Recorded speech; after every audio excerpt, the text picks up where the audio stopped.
Yes മക്കളെ, SCRT-യിലെ വേറൊരു question ആണ്. കണ്ടോ, 2,3-ഡൈക്ലോറോ ബ്യൂട്ടെയിൻ അതിന്റെ സ്ട്രക്ചർ വരയ്ക്കാൻ പറഞ്ഞിരിക്കുകയാണ്. അപ്പൊ നമ്മൾ എന്ത് ചെയ്യുക? ബ്യൂട്ട് എന്ന് പറഞ്ഞാൽ നമുക്കറിയാം 4 കാർബൺ ആണല്ലേ. ബ്യൂട്ട് 4 കാർബൺ ആണെന്ന് അറിയാം. 2,3 രണ്ടാമത്തെ പൊസിഷനിൽ 2,3-ഡൈക്ലോറോ, 2ലും ക്ലോറിനാണ് 3ലും ക്ലോറിനാണ്. 2,3-ഡൈക്ലോറോ ബ്യൂട്ടെയിൻ. അപ്പൊ ഹൈഡ്രജൻ ഫില്ല് ചെയ്യുക. 3 ഹൈഡ്രജൻ, 1 ഹൈഡ്രജൻ, 1 ഹൈഡ്രജൻ, 3 ഹൈഡ്രജൻ, 4 ആയില്ലേ? യെസ്. ഇനി രണ്ടാമത്തെ കോമ്പൗണ്ടിന്റെ IUPAC നെയിം എഴുതാൻ പറഞ്ഞിരിക്കുകയാണ്. ഏറ്റവും വലിയ ചെയിൻ ഇതാണെന്ന് അറിയാം. നമ്പർ ചെയ്യുക 1, 2, 3. എവിടെ നമ്പർ ചെയ്താലും അങ്ങനെ തന്നെ വരിക. സോ ദ നെയിം ഈസ് പ്രൊപ്പാണ്. Prop, carbon carbon single bond ആയതുകൊണ്ട് എയിൻ, പ്രൊപ്പെയിൻ.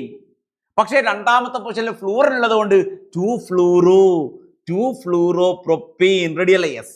ഇനി ഈ കോമ്പൗണ്ട് പേര് എഴുതാൻ പറഞ്ഞിരിക്കുക. നമ്പർ ചെയ്യുക 1, 2, 3, 4, 5. 5 കാർബൺ പെന്റ് ആണ്. Pent, carbon carbon single bond ane ആണ്, പെന്റെയിൻ. ഞാൻ പറഞ്ഞു ബ്രാഞ്ചിന് ചെറിയ നമ്പർ കിട്ടണ്ടേ. ബ്രാഞ്ച് അയോഡിൻ ഉള്ളത് ഒന്നാമത്തെ പൊസിഷനിലാ. So 1 iodo pentane, 1 iodo pentane.